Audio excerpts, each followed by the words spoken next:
एडुरेव में आपका स्वागत है। आज हम एक बहुत ही शक्तिशाली कविता की गहराई में उतरेंगे। एक ऐसी कविता जो उम्मीद की एक शाश्वत लौ चलाती है। देखिए, ये एक ऐसा सवाल है जिसका सामना हम सभी कभी ना कभी करते ही हैं। और इसका एक बहुत ही गहरा जवाब हमें मिलता है महान कवि द्वारिका प्रसाद माहेश्वरी जी की अद्भुत कविता जलाते चलो में। चलिए, सबसे पहले ये समझते हैं कि इस महान रचना के पीछे सोच किसकी है। माहेश्वरी जी सिर्फ एक कवि नहीं थे, वो एक समाज सुधारक थे, एक तरह से एक मार्गदर्शक थे, जिनके शब्दों में हमारी आत्मा को जगाने की ताकत थी। कविता की शुरुआत ही हमारे समय के एक बड़े विरोधाभास से होती है। जरा सोचिए, हमारे पास ऐसी टेक्नोलॉजी है जो रात को दिन बना सकती है, फिर भी ऐसा क्यों लगता है कि हमारे समाज में नैतिक अंधेरा वो बढ़ता ही जा रहा है। कविता इस पूरी स्थिति को एक कभी ना खत्म होने वाली लड़ाई की तरह दिखाती है। एक तरफ है निराशा, अनैतिकता और बुरी शक्तियों का अंधेरा, और दूसरी तरफ है उम्मीद, प्रेम और लगातार कोशिश का एक छोटा सा लेकिन बहुत शक्तिशाली दीपक। तो चलिए अब सीधे कविता की पंक्तियों में उतरते हैं और देखते हैं कि कवि इस समस्या का हल क्या बताते हैं। यहाँ कवि दो तरह की रोशनी के बीच एक बहुत ही जरूरी फर्क बता रहे हैं।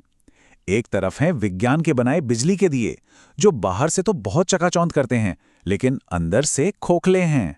और दूसरी तरफ है इंसान के प्रेम और स्नेह का अंदरूनी प्रकाश, जिसके बिना बाहरी रोशनी का कोई मतलब ही नहीं है। अब कवि हमें हमारी अपनी ताकत, हमारी विरासत की याद दिलाते हैं। वो कहते हैं कि अंधेरे से लड़ने की यह मशाल सबसे पहले हमने ही तो जलाई थी। इस पंक्ति को और गहराई से समझने के लिए हमें तिमिर शब्द का मतलब समझना होगा। ये सिर्फ अंधेरा नहीं है, नहीं, ये निराशा, उदासी और उन सभी चुनौतियों का प्रतीक है जो इंसान को आगे बढ़ने से रोकती हैं। और ये बात कितनी दिलचस्प है ना। कवि हमें बता रहे हैं कि ये लड़ाई कोई नई नहीं है। इंसानियत ने ही पहली बार अंधेरे को चुनौती दी थी। हमने ही अंधेरे की नदी को पार करने के लिए उम्मीद के दीपों की नाव बनाई थी। ये हिम्मत हमारी विरासत है।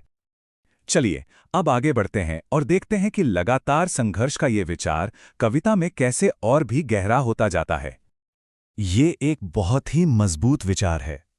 कवि कहते हैं कि अंधेरे की चट्टान पर जलाया गया कोई भी दिया बेकार नहीं जाता। हर एक कोशिश, हर एक प्रयास, भले ही वो कितना भी छोटा क्यों न लगे, अंधेरे को थोड़ा थोड़ा करके काटता है। कोई भी मेहनत कभी बेकार नहीं जाती।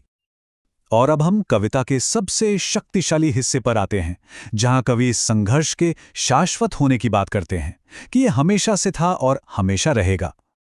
और यही इस कविता का अंतिम और सबसे बड़ा वादा है। ये दिए और तूफान की कहानी हमेशा से चलती आ रही है और हमेशा चलती रहेगी, लेकिन जब तक एक भी दिया जलता रहेगा, जब तक उम्मीद की एक भी लौ टिमटिमाती रहेगी, रात को सुबह में बदलना ही होगा। अंधेरा जीत ही नहीं सकता। तो पूरी कविता का जो सार है वो इस एक शक्तिशाली विचार में सिमट जाता है। सिर्फ एक दिया। पूरी धरती के अंधेरे को चुनौती देने के लिए सिर्फ एक जलता हुआ दिया ही काफी है। तो इस अद्भुत कविता से हमें आखिर क्या सीख मिलती है? जलाते चलो का पूरा संदेश इन 4 सरल कदमों में समाया हुआ है। पहला, अपने अंदर और अपने आसपास के अंधेरे को पहचानें। दूसरा, प्रेम और कोशिश का अपना छोटा सा दिया जलाएं। तीसरा, चाहे कितनी भी आंधी तूफान आए, उस लौ को बुझने ना दें। और चौथा, ये विश्वास रखें कि आपकी रोशनी एक बेहतर सुबह लाने में अपना योगदान दे रही है। मुझे उम्मीद है कि इस विश्लेषण ने आपके लिए इस खूबसूरत कविता पर एक नई रोशनी डाली होगी। अपनी सीखने की यात्रा को इसी तरह जारी रखने के लिए आज ही एड्यूरेव ऐप डाउनलोड करें, जो प्ले स्टोर और iOS ऐप स्टोर दोनों पर उपलब्ध है।